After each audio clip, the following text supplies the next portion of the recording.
Caríssimos irmãos, caríssimas irmãs, louvado seja nosso Senhor Jesus Cristo. É Dom Petrini que está falando para comentar a liturgia do 12º domingo do tempo comum.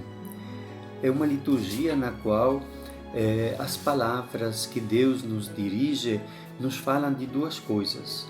Nos falam do mal que existe neste mundo a partir do primeiro pecado, do primeiro homem que transgrediu a ordem de Deus, e aquele pecado introduziu o mal e a morte dentro da nossa história, e todos acabaram sendo contagiados por aquele mal inicial e por aquela morte inicial.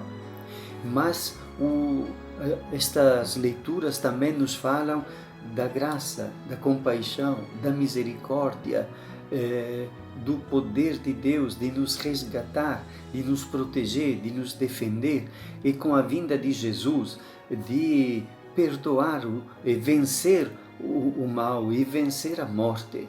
E é Jesus que doa a nós sua potência divina, que vence o mal e que vence a morte, de tal maneira que nós não ficamos isentos como anjinhos flutuando pelos ares daqui e dali.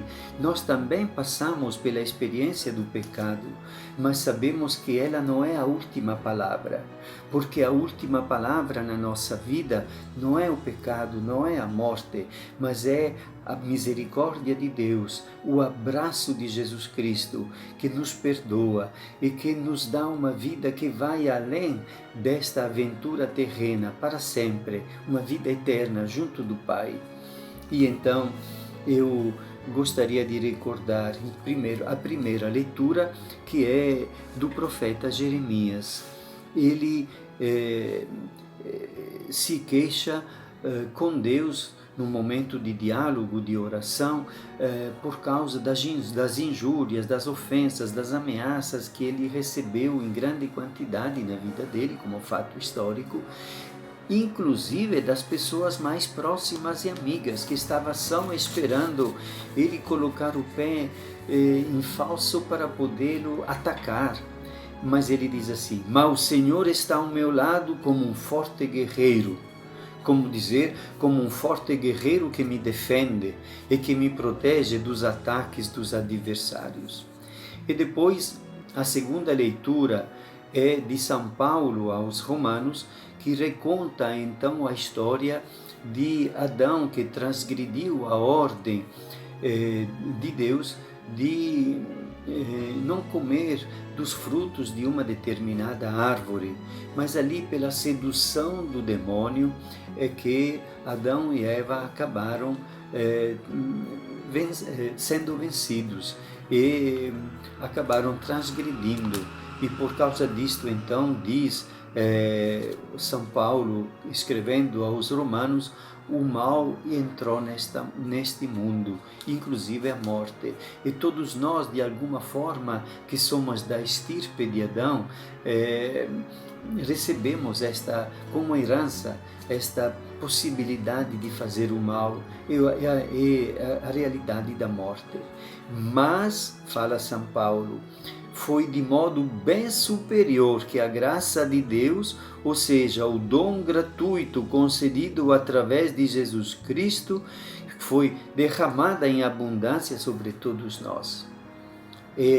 E então são estas duas realidades com as quais nos deparamos na nossa própria vida cotidiana, e cabe a cada um de nós escolher e dizer: não, eu sou descendência de Adão, então toco a vida sem levar em consideração nenhuma lei de Deus, e nem a presença de Jesus Cristo, e nem o mandamento de amar e perdoar as outras pessoas, porque não estou nem aí. Eu quero fazer as minhas conquistas e procurar eu mesmo as minhas satisfações na vida, e Deus que cuide dele e dos outros, porque eu tomo conta de mim mesmo. É muita gente que pensa assim nos dias de hoje. Mas temos a possibilidade e a liberdade que cabe a cada um, a escolha pessoal de cada um, de poder dizer: Que bom, Senhor, que chegaste até mim com este abraço de misericórdia. E eu recebi o batismo que criou um vínculo, um fio de comunicação pelo qual esta potência divina tua que vence o mal e a morte me alcança também e me beneficia e me dá a possibilidade de uma vida que se renova no amor pela tua compaixão e misericórdia. E no Evangelho nós temos algumas palavras muito reveladoras de Jesus. Num certo momento, ele diz assim: não se vende 2 pardais por algumas moedas? No entanto, nenhum deles cai no chão sem o consentimento do vosso Pai. Aliás, em outros momentos, algo parecido nós encontramos nos Evangelhos. É que Jesus observa a realidade, levanta os olhos e vê 2 passarinhos voando e se lembra do quê? De Deus, que tem uma atenção minuciosa até aqueles 2 pardais e ensina aos seus apóstolos e aos seus seguidores, a nós hoje, para nos dizer que que se Deus cuida com tanto amor dos pardais que não valem quase nada, então quanto mais Ele vai cuidar da gente. Mas o que me impressiona é a facilidade com a qual Jesus se lembra do Pai. Bate os olhos num pardal que está voando e se lembra de Deus Criador, que é Pai, inclusive daquele pardal. E vai pela campina e vê um lírio que nasceu no campo sem ser semeado e se lembra da beleza com a qual Deus revestiu Salomão. Quero dizer, qualquer coisa que vê na sua frente é motivo para lembrar-se de Deus e do seu amor. Se nós pudéssemos ter um pouco deste espírito, que é um verdadeiro espírito religioso, não somente quando vemos uma lua cheia belíssima e ficamos encantados para admirá-la, e podemos entender como é grande Deus, que fez tanta beleza para nós. Ou um céu estrelado lá no interior, onde não tem luzes para atrapalhar. Ou quando vemos uma criança brincando no nosso quintal e percebemos como, sim, pai e mãe, mas que graça grande que Deus deu àquela família para ter uma criança que tem saúde, que está crescendo, que tem inteligência, que está brincando.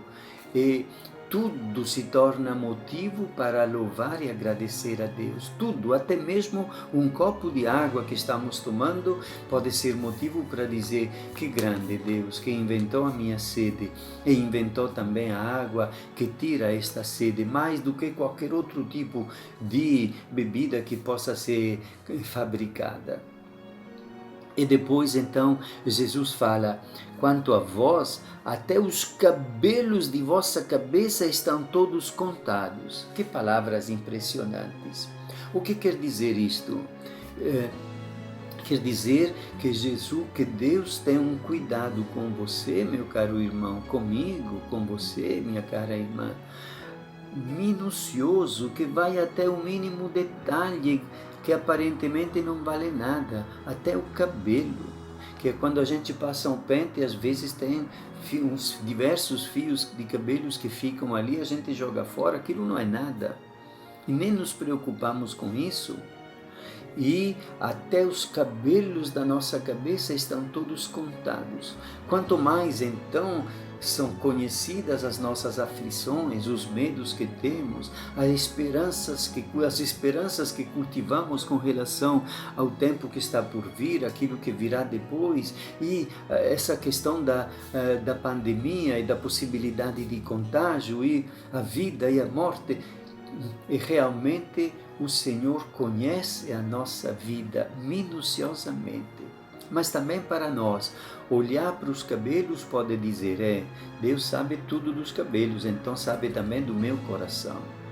E sabe também dos passos que eu devo dar. Então, Senhor, venha para me iluminar, porque a tua presença é luz para a minha inteligência e a tua palavra me dá sabedoria ao coração.